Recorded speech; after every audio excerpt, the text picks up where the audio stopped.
Buenas tardes, bienvenidos al Rincón Pediátrico de hoy. Vamos a hacerlo por esta vía por ahora mientras la contingencia no lo permite. Hoy queríamos hablar de un tema que, pues obviamente por obvias razones, tenemos que estar actualizados y hoy nos vamos a centrar en nuestra población pues en nuestra población pediátrica. Vamos a hablar de coronavirus, de COVID-19 en niños.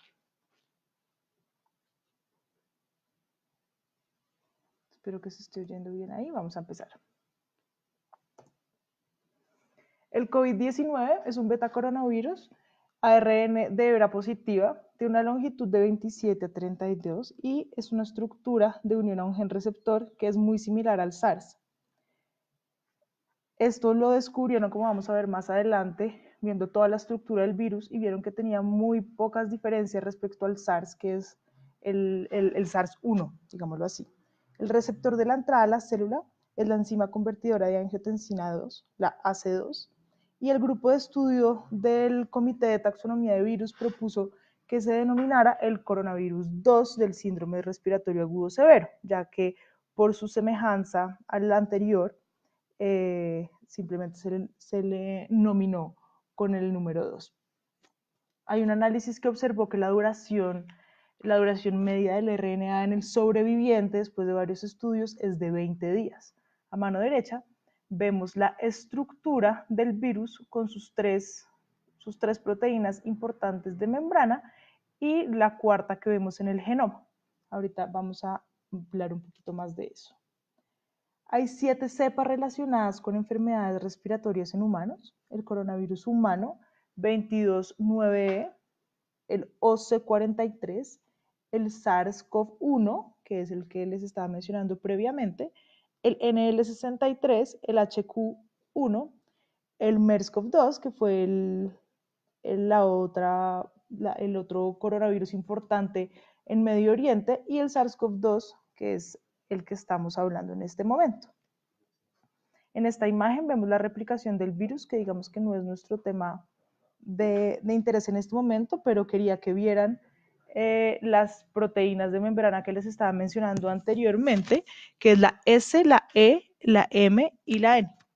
Siendo en este momento solamente les voy a mencionar la S, que es la proteína que, digamos, se proyecta, está en la envoltura y se proyecta hacia el exterior, y es la que hace ver la característica de la corona, entre comillas. Entonces, de ahí viene su nombre. Y este es el que va a mediar la unión entre el receptor con una posterior fusión en las células hospederas de la membrana. Entonces, esto es lo que quería, digamos, que vieran de importante. Los síndromes respiratorios agudos severos, tenemos 3. El actual, que es el SARS-CoV-2, el previo, el SARS-CoV, y el de Medio Oriente, que es el MERS. Vamos a hacer una comparación, ya que estos, pues digamos que fueron los más importantes y los más grandes a nivel global, y podemos ver que hay bastantes semejanzas.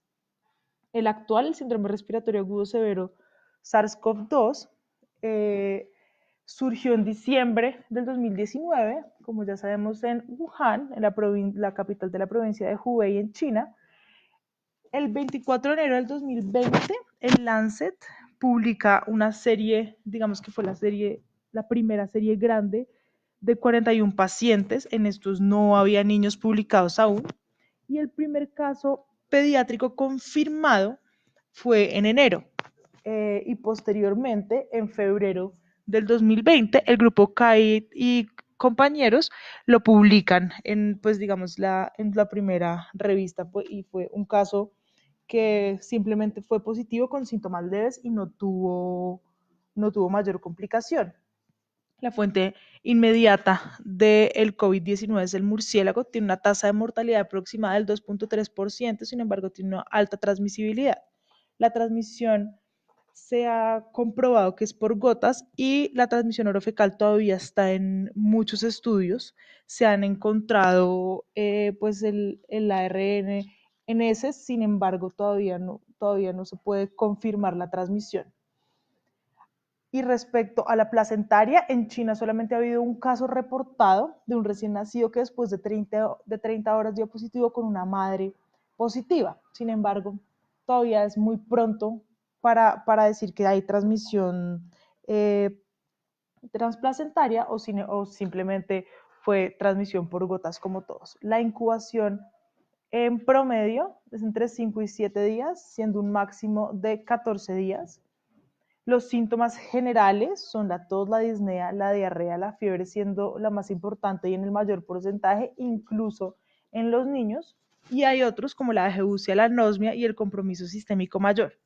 La enfermedad leve se ha visto en un 81%, la grave en un 14% y la crítica que requiera manejo en la unidad de cuidado intensivo únicamente en el 5%.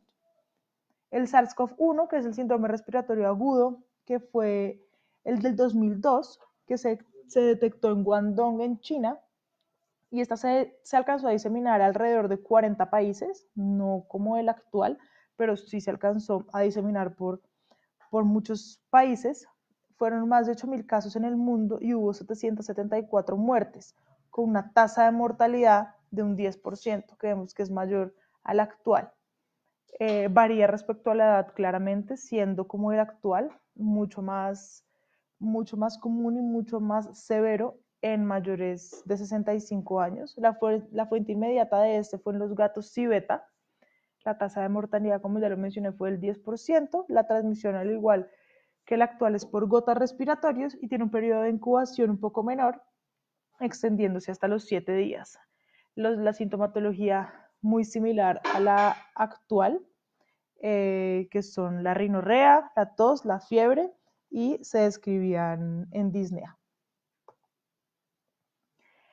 El MERS-CoV, perdón, es el síndrome respiratorio de Oriente Medio. Este se aisló en Arabia Saudita en el 2012. Sin embargo, retrospectivamente se dieron cuenta que en abril había habido un brote en Jordania. La media de edad fue de 56 años aproximadamente. La infección, al igual que en los SARS, más graves en edad avanzada y pacientes con comorbilidades o con enfermedades de base. La fuente inmediata fue el dromedario. La transmisión es por gotas. La tasa de mortalidad fue muchísimo mayor que el SARS, fue el 35%. Y el periodo de incubación fue también de aproximadamente 5 días. Este solo, digamos que se autolimitó en la península arábiga y en Corea. Se alcanzó a expandir la sintomatología muy parecida a los SARS. De los 7 serotipos que hay de coronavirus respiratorios humanos, hay 4 que se asociaron con el resfriado común sin tener muy pocos casos de enfermedad grave, que son los que están abajo, el 22.9, el OC43, NL63 y el HUK1. Y en raras ocasiones mostraron infecciones graves de las vías respiratorias inferiores, incluida la neumonía. Un poquito de epidemiología, así es como se ve el planeta en este momento. Estos son datos tomados del último reporte de la OMS de ayer, así es como se ve globalmente. Al momento, los últimos datos, digamos, de hoy, obviamente la hora es hora europea de donde toman los datos, son 1.680.527 casos con 101.762 muertes y 373.587 recuperados hasta el momento. Obviamente sabemos que esto es dinámico y va cambiando en todo momento. ¿Y cómo estamos en Colombia ahora?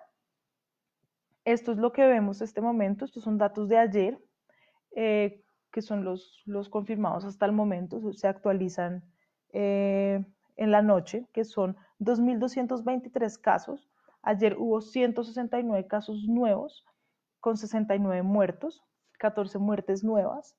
La mayoría de los casos han sido en Bogotá. Y así se ve la curva en Colombia, los mismos casos que les muestro, y así se ve la curva que está ascendiendo satisfactoriamente, tanto en los casos nuevos como en las muertes. Ya vamos en aproximadamente 70 muertos.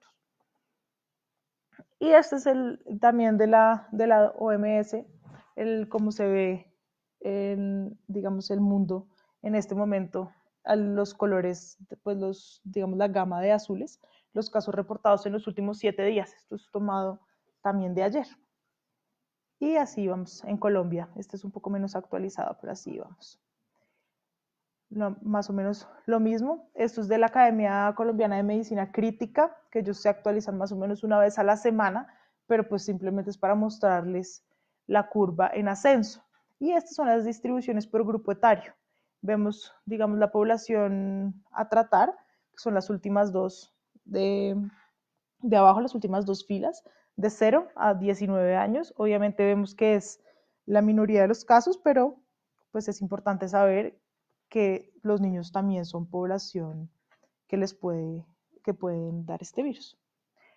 Entonces, hablando ya del tema en materia, que es el COVID en niños, los niños de todas las edades son susceptibles a este virus. Más del 90% son asintomáticos, casos leves o moderados, un porcentaje muy bajo llega a casos graves. Comparado con pacientes adultos, la incidencia es mucho más baja. Las manifestaciones clínicas son menos severas y la tasa de fatalidad es más baja respecto a los adultos. Esto es de un estudio que es el estudio más grande, que es el del Pediatrics, que es con 2.143 pacientes. Hasta el momento no hay un estudio más grande que este. Se publicó a principios de año, sin embargo, es como donde podemos sacar las estadísticas más exactas respecto a la pediatría. Entonces vamos a hablar de la definición de casos en pediatría. Hay varios casos en este momento. El caso probable, la definición de casos parasintomáticos y paraasintomáticos. Parasintomáticos es la persona con síntomas respiratorios agudos y tiene que tener 2 o más de los siguientes, que es tos, dificultad respiratoria, fatiga, dinamia, odinofagia, tener o no fiebre. Acá es importante que los niños pueden no presentar fiebre. Y esto asociado a algún contacto con alguna persona que tenga sospecha o confirmación por el COVID-19, que resida o haya viajado a algún área con presencia del virus en los últimos 14 días, o que tengan imágenes pulmonares, sea radiografía de tórax o TAC, que lo vamos a ver más adelante, con virus esmerilado periférico o alguna consolidación bilateral, o que tenga persistencia de la sintomatología respiratoria con empeoramiento de esta. Y la definición de caso probable para personas asintomáticas es una persona asintomática que haya tenido contacto estrecho con un caso confirmado de COVID-19 en los últimos 14 días. El caso sospechoso y caso confirmado. El sospechoso es una persona con un cuadro clínico sospechoso o asintomático asociado a una prueba rápida positiva o a una PCR no concluyente para la identificación de este. Y el caso confirmado, pues son las pruebas moleculares o pruebas genómicas pues, que tenemos disponibles hoy en día positivas para pacientes sean asintomáticos o sean sintomáticos, pero que esta sea positiva. Aquí hay unas, pues, digamos, un apartado aparte que es la definición de casos neonatos, que es en caso sospechoso, un recién nacido hijo de una madre con antecedente de COVID-19 entre los 14 días antes del parto y los 28 días posteriores a este, o los recién nacidos directamente expuestos a personas infectadas, cualquier miembro de la familia que tengan un contacto estrecho al neonato. Caso probable es un caso sospechoso sintomático con una PCR que es no concluyente o una prueba rápida positiva.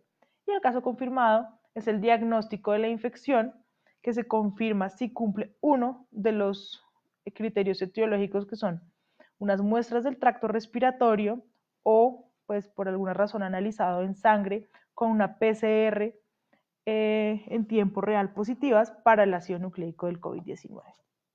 Y que es contacto estrecho, porque hablamos de contacto estrecho, pero tiene un significado específico, y es cualquier persona con exposición no protegida que haya compartido en un espacio menor a 2 metros por más de 15 minutos con una persona con diagnóstico confirmado de COVID-19 durante su periodo sintomático. También haber estado en contacto sin protección adecuada con las secreciones infecciosas, pues sean estas fluidos respiratorios, manipulación de pañuelos o algunas secreciones específicas. La epidemiología en niños. El 24 de enero, el Lancet publicó la serie que les estaba comentando al principio, y aquí no documentamos pacientes. en febrero se publica el primer paciente y ahora hay 21 aproximadamente, obviamente cada día yo creo que van saliendo más, pero hasta el momento había 21 publicaciones en las que se describen niños. La OMS calculó con datos de 7 estudios publicados que el periodo de incubación media es de 5 a 6 días hasta 14 días. Y este era el estudio que les mencionaba al principio, que es el del Pediatrics del 2020, que es la serie más grande que hay, que son 2.143 pacientes pediátricos reportados en el centro en la CDC de China, y cogieron pacientes entre el 16 de enero y el febrero 8 del 2020. De estos, un 34% fueron confirmados por laboratorio y un 65.9%, que eran la mayoría, fueron casos únicamente sospechosos. Un 56.6% con 1.213 casos fueron hombres, con un rango de edad entre 1.5 meses a 17 años. Y el tiempo medio de enfermedad hasta el diagnóstico fueron aproximadamente 2 días. Obviamente hay una brecha grandísima hasta 42 días, pero la media fue esa. De todos estos pacientes, hasta el momento, solamente, pues hasta el que cerraron el estudio, por decirlo así, solo hubo un caso de mortalidad y la severidad de los casos y los casos críticos que requirieron unidad de cuidado intensivo fue únicamente de menos del 6%. El cuadro clínico es muy amplio, sobre todo en los pacientes pediátricos. Los niños pueden tener la infección y ser totalmente asintomáticos. Y en unos estudios, esta es otra fuente, que cogieron varios estudios que tenían 834 niños, 25 de estos menores a un año, y en promedio el 58% mostraron fiebre, es decir, que es el síntoma más común que está en la mayoría de los pacientes que tienen síntomas, y el 67% de estos dieron PCR positiva. Y acá a la derecha está el diagrama de los síntomas que presentaban del curso clínico de la infección, siendo los síntomas leves, como ven en amarillo, lo más común, y los otros síntomas que son, digamos, del curso común, también fueron un gran porcentaje. Hay obviamente síntomas por edades. Esto también en esta tabla, la Asociación Colombiana de Neumología Pediátrica, y pues basándose en la OMS, cogieron varios estudios y fueron, digamos, separándolos por edades, mostrando que en general los menores de un mes podían tener síntomas gastrointestinales, esto era súper inespecífico. 2 pacientes tuvieron un curso crítico, uno falleció en uno de estos estudios que miraron, sin embargo, obviamente asociado a muchas comorbilidades.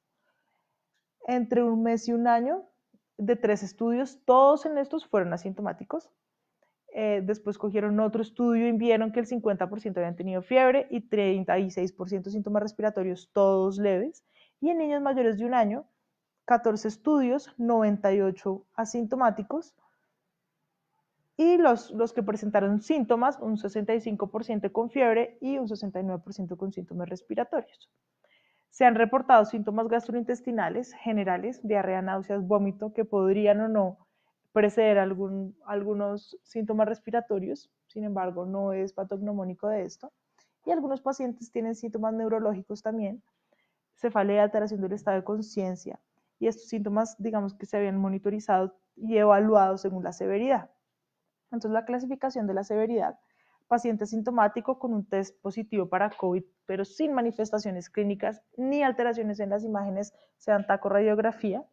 Infección aguda del tracto respiratorio superior leve, un niño solo con fiebre, tos, dolor faríngeo, mejor dicho, sintomatología respiratoria superior, malestar general y en algunos otros síntomas, pero que no tengan síntomas ni signos de neumonía, ni sepsis obviamente. Infección leve de vía aérea inferior, que es el niño con o sin fiebre, como dijimos desde el principio, puede no tenerla, con síntomas respiratorios como tos, y aquí imágenes de tórax indicando neumonía, pero no tiene criterios de neumonía severa. Infección grave de la vía aérea inferior, tiene que cumplir algunos de los criterios, que es la frecuencia respiratoria aumentada para la edad, hipoxemia, saturando menos de 92%, y algunos signos de dificultad respiratoria, como quejido, aleteo, cianosis, puede tener apneas intermitentes, alteración del estado de conciencia, no tolerancia a la vía oral o rechazo de la vía oral, y puede tener signos de deshidratación. Aquí ya hablamos de la infección grave. Los casos críticos son aquellos que cumplen uno de los criterios que requiere manejo en la unidad de cuidado intensivo, que es una falla respiratoria que requiera ventilación mecánica, sea invasiva o no invasiva, signos de shock o falla multiorgánica. Acá hay dos comparaciones, una que es el Consejo Colombiano de Atención y Diagnóstico del COVID, y el otro que es de una guía clínica que sacaron los europeos. Aquí simplemente es comparándolas porque son muy parecidas respecto a la gravedad de la enfermedad. Sin embargo, para resumiéndolo todo, la de la derecha es un poco más completa porque le da unos puntos claves sobre la enfermedad y cómo clasificarla. La enfermedad leve, más o menos lo que les estaba diciendo anteriormente. Obviamente pacientes que tengan inmunosupresión pueden presentar síntomas diferentes. Cuando hablamos de una neumonía, que ya es acá, pues cuando estamos nominando la neumonía por COVID, son niños con neumonía que en este caso no se asevera, que tenga tos o dificultad para respirar leve asociada a taquipnea para la edad. La neumonía severa, ya que tenga signos de hipoxia, algunos signos de peligro que requieran hospitalización. El síndrome de distrés respiratorio agudo, una semana de inicio con empeoramiento de los síntomas, que tenga alteraciones en la radiografía de tórax y que tenga deterioro de la oxigenación. Sepsis, niños con sospecha de infección y dos criterios de CIRS, y alguno de estos debe ser la temperatura o la alteración en el cuadro hemático como leucocitosis, y pues el shock séptico con niños con signos de hipotensión, que la presión arterial sistólica por debajo de 2 desviaciones estándar para lo normal, alteraciones del estado mental, taquibradicardia, el llenado capilar prolongado, pulso débil, que el paciente esté moteado, oligúrico, que tenga hiperhipotermia, hiperlactatemia. Esta es un poco más completa a la del lado izquierdo. Sin embargo, son muy parecidas y cualquiera de los dos se puede identificar. Una salvedad, el de la izquierda es para pacientes generales. En este estudio meten niños y adultos. En el de la derecha, acá solamente se extrapoló los pacientes, los niños. La tabla es mucho más grande que incluye adultos, sin embargo, acá está resumidos solamente los niños. Y pues las tablas, que es la definición de Berlín para clasificar el síndrome de estrés respiratorio agudo usando la PAFI. Esto para tener en cuenta en el momento de clasificarlos como leve, moderado o grave. Para el diagnóstico en COVID pediátrico, entonces digamos que ahorita vamos a mirar en unos algoritmos cuándo pedirlas o cuándo no. Sin embargo, la PCR, pues es que es la prueba confirmatoria, tiene una sensibilidad muy alta en el lavado broncoalveolar. Baja muchísimo cuando son hisopados nasoburofaringeos hasta un 63%. Entonces, ahí la cantidad de falsos negativos que tenemos con la prueba. Se debería repetir si la primera es negativo y el niño tenga criterio de hospitalización.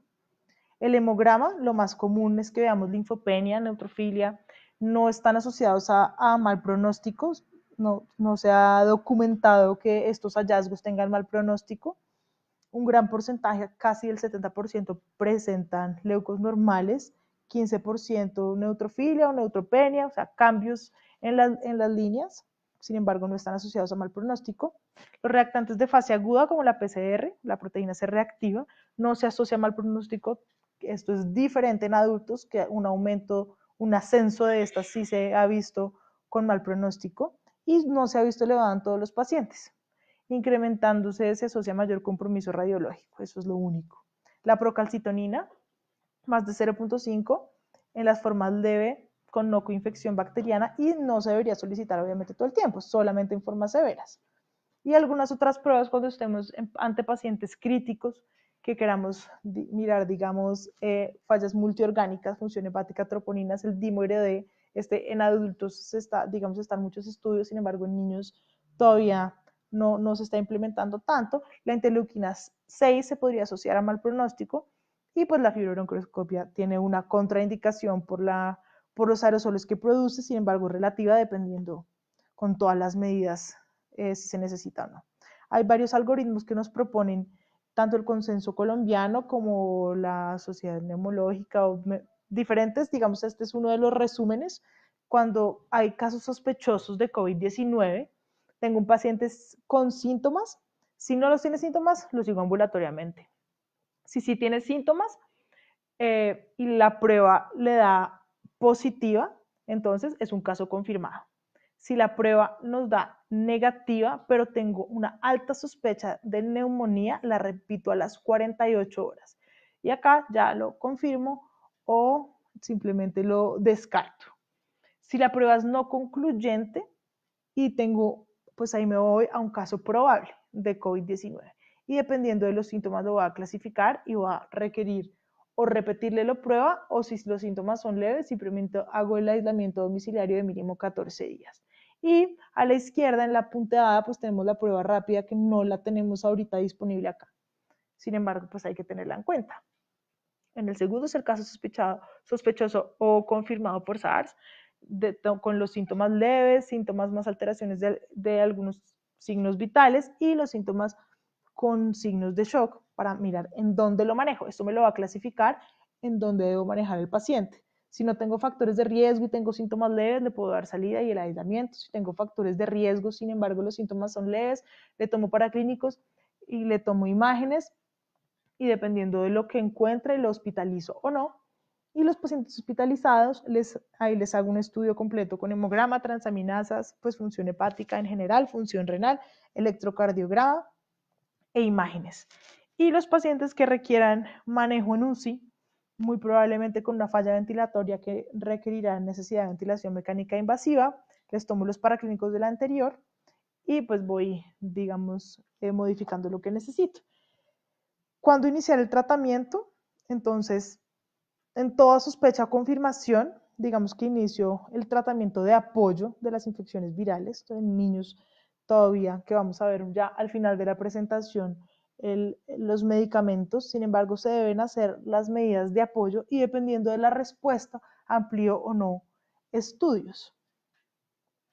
El TAC control es uno de los estudios que se puede manejar y cuando estoy sospechando coinfecciones o pacientes críticamente enfermos, pues lo hemocultivo desde el principio.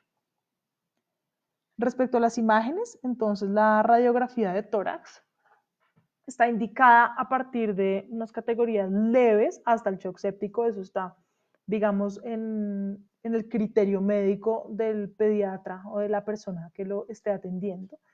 Tiene una baja sensibilidad, generalmente se debe hacer portátil, ya que son pacientes que deben estar aislados. Excepcionalmente puede utilizarse como seguimiento en evolución severa si lo requiere. Y pues en instituciones que no tengan o que no dispongan de TAC, este va a ser el seguimiento. Los hallazgos van a variar de acuerdo al tiempo de evolución, la severidad y pues las características del paciente. Esa es una imagen que nos muestra comparativamente las lesiones sugestivas a la izquierda y lo que no nos sugiere una infección por COVID-19. Entonces, las que debemos tener en cuenta son las opacidades focales, que son estas que tienen un aumento de la densidad al margen y que pueden tener características de nódulos. La segunda, que la vemos al inferior, es como una opacidad parecida a la anterior, pero puede ser mucho más tenue, bastante difícil de identificar. Sin embargo, hay que tenerla en cuenta. Un aumento de la densidad difuso bastante tenue, al igualmente, que es esa que casi no se diferencia. El patrón intersticial focal o difuso, que son las líneas que tienen un refuerzo peribronquial, y el patrón alveolo intersticial, que puede ser focal o difuso. Y las anteriores no son muy sugestivas, que son unas consideraciones grandes con conos y broncograma o adenopatías, derrame pleural. Esto se puede ver, pero en pacientes que son mucho más, que es mucho más severa la infección o es secundario o es coinfectada. Sin embargo, únicamente por el COVID-19 no está muy descrita las lesiones con derrame pleural en niños. Entonces acá, digamos, el porcentaje de lo que uno encuentra Las opacidades intersticiales, que son estas que en vidrio esmerilado, son hasta del 40% y se encuentra en los primeros días de la infección, hasta los primeros 4 días. Las opacidades alveolares, no está establecida el porcentaje, sin embargo son frecuentes en pacientes que se categoran como infecciones severas en adelante. Un compromiso bilateral generalmente, o sea, hasta un 75% tienen compromiso bilateral. Mayor frecuencia de esta distribución es en casos severos y en pacientes menores a 3 años. El compromiso unilateral, como vemos, es del 25% y es en pacientes más grandes.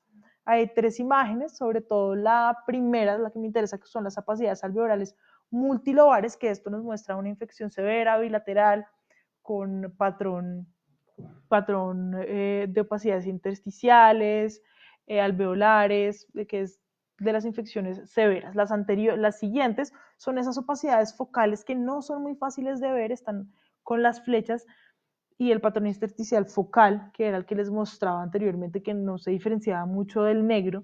Sin embargo, hay que buscarlas y poderlas identificar. Respecto a la tomografía de tórax, es el espectro severo de la enfermedad cuando tengo sospecha de neumonía por COVID y cuando tengo una radiografía de tórax normal o, ya habíamos hablado, cuando se da seguimiento. Los hallazgos inespecíficos en la radiografía de tórax que sugieren necesidad de descartar otra condición diferente.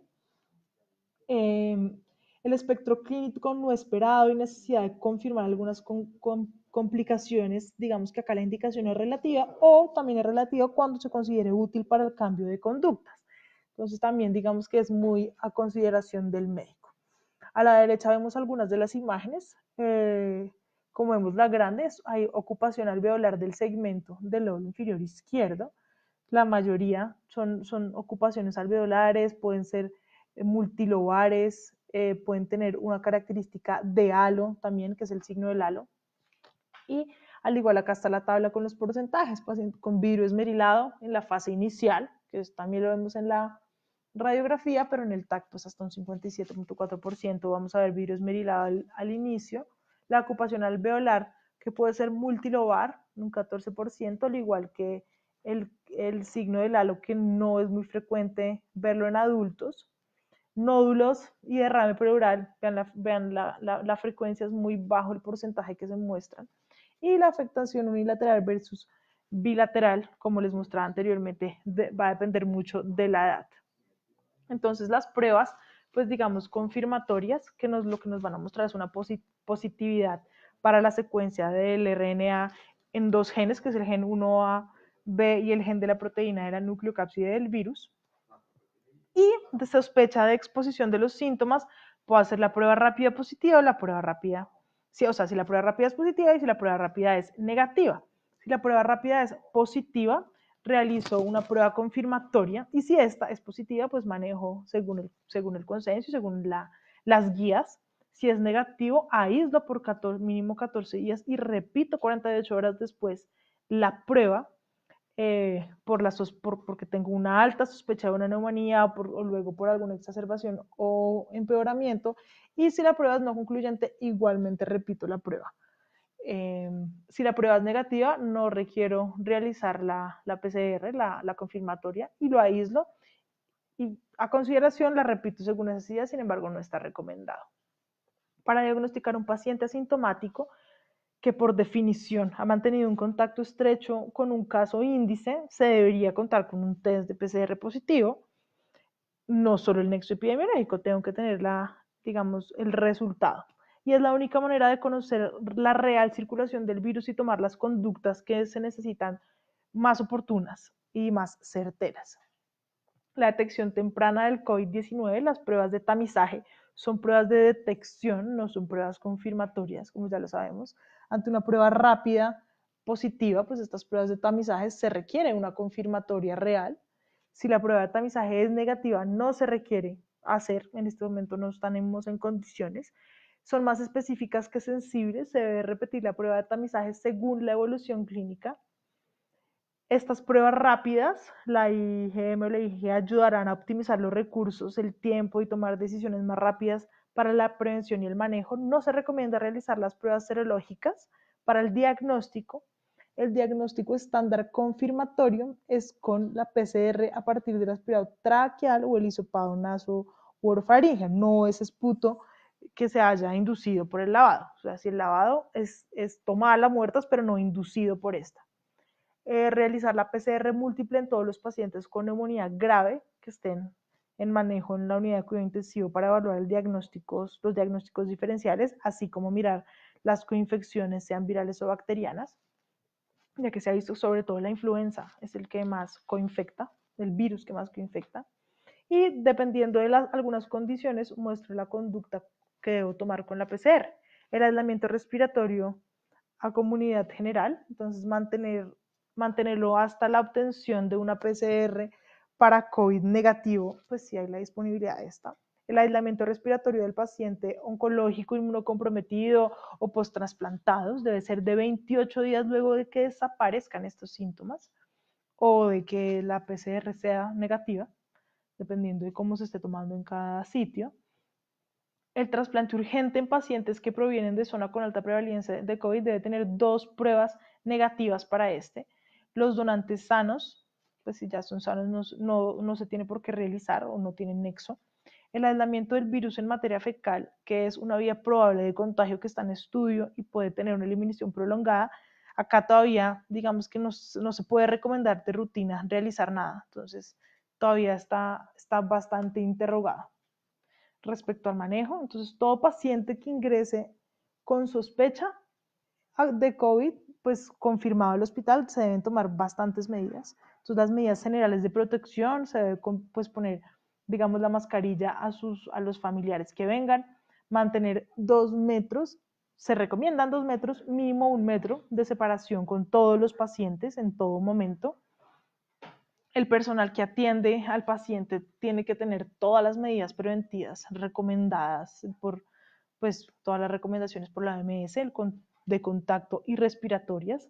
El empleado debe usar la mascarilla N95, guantes, la bata, las gafas o la careta de protección para la exploración, realización de la historia clínica, los procedimientos, las muestras, todo el contacto estrecho.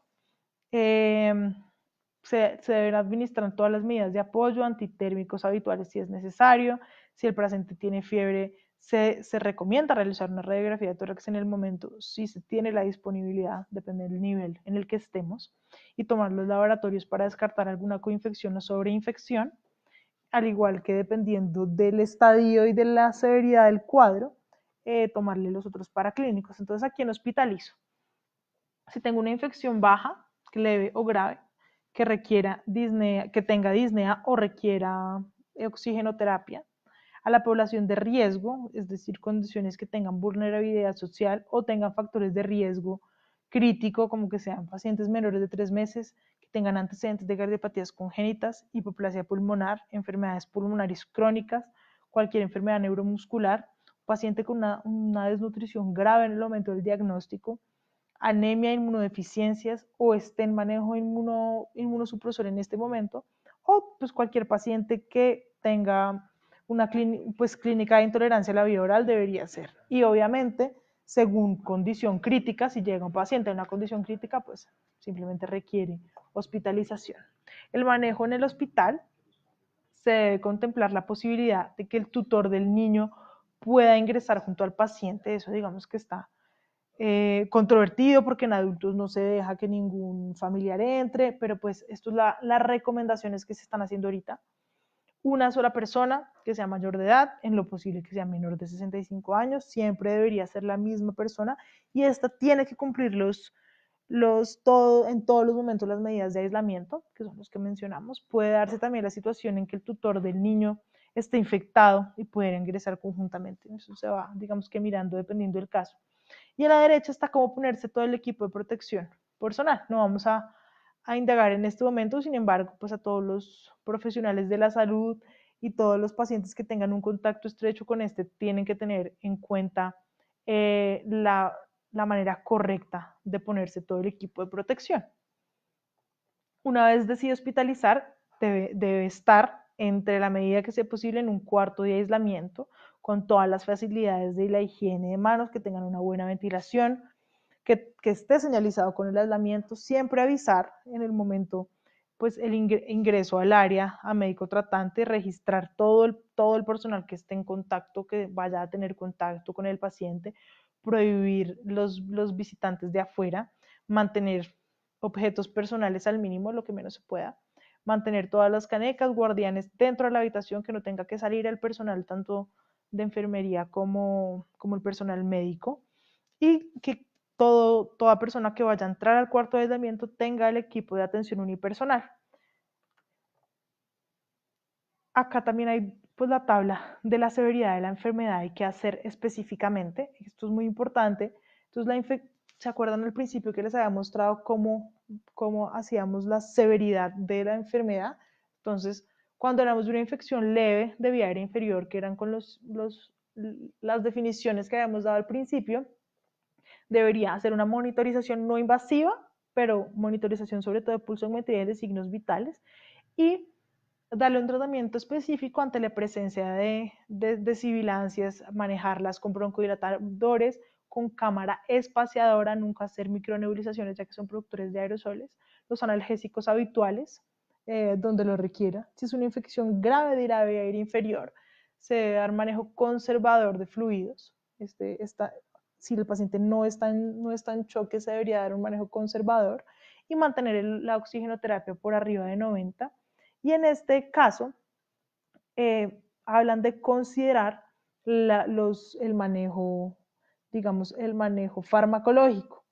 La hidroxicloroquina o el lopinavir o ritonavir están, pues sabemos que los antivirales y la hidroxicloroquina en los niños no se ha manejado todavía ampliamente, siguen en muchos estudios, sin embargo, se está en consideración pues digamos, en cada clínica de cuál están manejando. Si hay sospecha de sobreinfección bacteriana, iniciar antibiótico terapia endovenosa, sin embargo, no en todos los pacientes se debe evitar el sobreuso de antibióticos, solamente iniciarlos cuando el paciente está críticamente enfermo, con que se sospeche un shock séptico o que se sospeche una sobreinfección, y el oseltamivir si hay alguna sospecha de coinfección con influenza. Cuando estamos frente a casos críticos con pacientes que estén en la unidad de cuidado intensivo, todo el equipo asistencial o de apoyo, así como el acompañante del paciente, como hemos dicho, tiene que llevar todos los equipos de protección individual recomendados. El paciente obviamente tendrá un soporte ventilatorio dependiendo de la estabilidad, digámoslo así, de lo que requiera, prefiriendo los sistemas de bajo flujo y las máscaras de oxígeno. Las cánulas nasales de alto flujo se consideran de productores de aerosoles y pues las micronebulizaciones y todas estas. Como dice acá, los sistemas de alto flujo y la ventilación mecánica no invasiva son las que no deberían implementarse, y pretender siempre hacer la invasiva si lo requiere. En series de adultos se ha recomendado la intubación temprana en pacientes graves, que también se está haciendo en los pacientes pediátricos para evitar usar todo lo que genere aerosoles para un mayor riesgo de contaminación en general.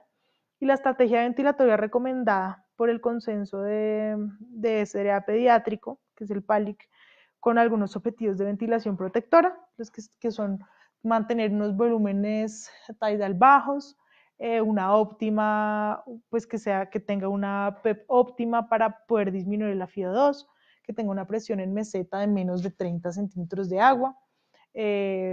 Los corticoides en contexto de la sepsis o exacerbaciones, digamos que también está en controversia, como los niños obviamente no se ha intentado hacer todos los manejos invasivos que se han hecho en adultos, que se ha visto que ha mostrado en algunos mejoría y en otros no. En niños están todavía un poco quedados en esto. Y se inicia la hidroxicloroquina y el lopinavir los primeros 12 días en pacientes graves que se requieran manejo en cuidado intensivo. Y pues hay indicaciones experimentales del uso de estos medicamentos, que son los que han salido al mercado, que los podemos ver acá. Los medicamentos más usados, que son la hidroxicloroquina, que está off-label en este momento para el COVID-19, y va a alterar los pasos de la replicación viral, ya que va a cambiar y es dependiente del pH. Las dosis, las que están acá, dependiendo de la edad. En menores de 6 años se dan 6.5 miligramos kilogramos día dividido en 12 horas, y en los mayores de 6 años 10 miligramos kilogramo día, igual dividido en 12 horas. Tienen igual efectos adversos que hay que tener en cuenta. Siempre tener un electrocardiograma de base, ya que sabemos que es lo que mayor producen y lo que mayor morbilidad tienen son la prolongación en el QT. Los antivirales como el lopinavir y el ritonavir también están off-label para el COVID. Es un inhibidor de las proteasas. También acá están según el peso, las dosis que se debería dar. El interferón beta, también está el interferón alfa. Pues acá digamos que les dejo la tablita de algunos de los otros. No me voy a detener ahorita en las dosis de estos. Los antibióticos no están indicados y solamente estoy sospechando el COVID-19. Los corticoides en niños no está indicado aún todavía, dependiendo si estoy si tengo un paciente asmático, que tengo un paciente sibilando, también va a tener, digamos, recomendaciones específicas.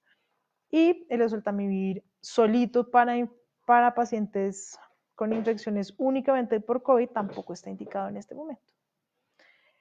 En recién nacidos se sugiere considerar el tratamiento antiviral. Digamos que esto lo recomienda la Asociación Colombiana de Neumología.